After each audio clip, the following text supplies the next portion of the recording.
फौजी हां तोहरे बिना मैं सुना रहल ह कहे जबा माई तोरा मरले बिना मुअली के मारे पहिल तोरा देले दिया मोटा मोरा मारे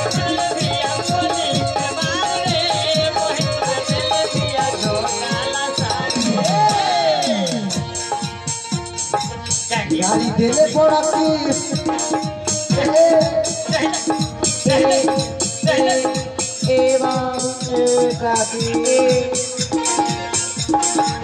लुचरा मेरा लुचरा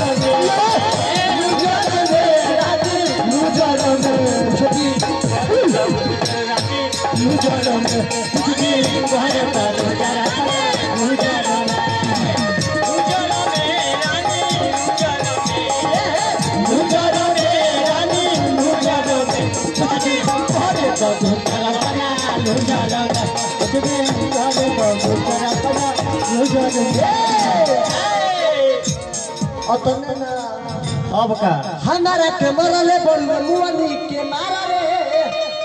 आ तारा दा कतारी देलस हमारा का पार रे ओइ के बात ले बचिया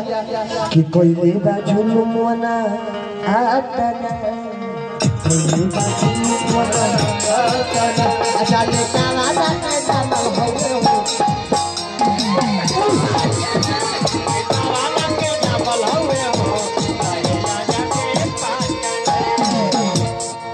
बंद करो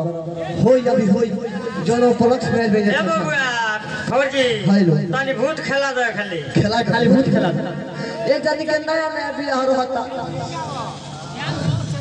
एकदम भैया तनी खेला दे भूत भूत भूत भूत खेला दो जोनो पलक्स में भेजे एगो गीत गा पहले खेला दो तनी की अरे पहले खेलाओ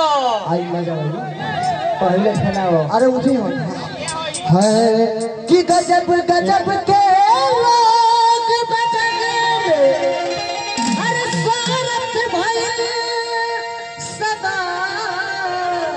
हो दुख में कहावा केहू संगतिया ई दुनिया में आज हो आदमी कहलन कि बबुआ रे बबुआ पेट में बाहरी होले बबुआ कहलन कि हमर बबुआ 5 बरिस के हो गइल 20 बरिस के हो गइल 25 बरिस के हो गइल हमर बबुआ के उम्मीद बढ़त है लेकिन ना भैया जब माई के करम से हमर बहरी आवत है एही दिन से हमर उम्र घटे लागे हां तो ये दुनिया में जे आई तो हम आई बनी चाहे रोवा आई बनी केहू कर रही एगो गीत के एगो राइटर लिखल बहुत बढ़िया से सजे जे बने है कि हम भरी सीजन में हर पप्पा कबे करी हर पप्पा कबे करी ए बुझी काहे तो बुआ समूह कइले बारू कि जे जन्म ली दुनिया में जय हो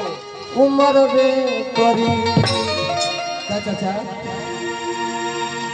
अभी बताई जेकर माई न खिए दुनिया में उनका दिल पका बीतत होई राइटर लिखल है खबर है कि बेटा लोग रोइले होई है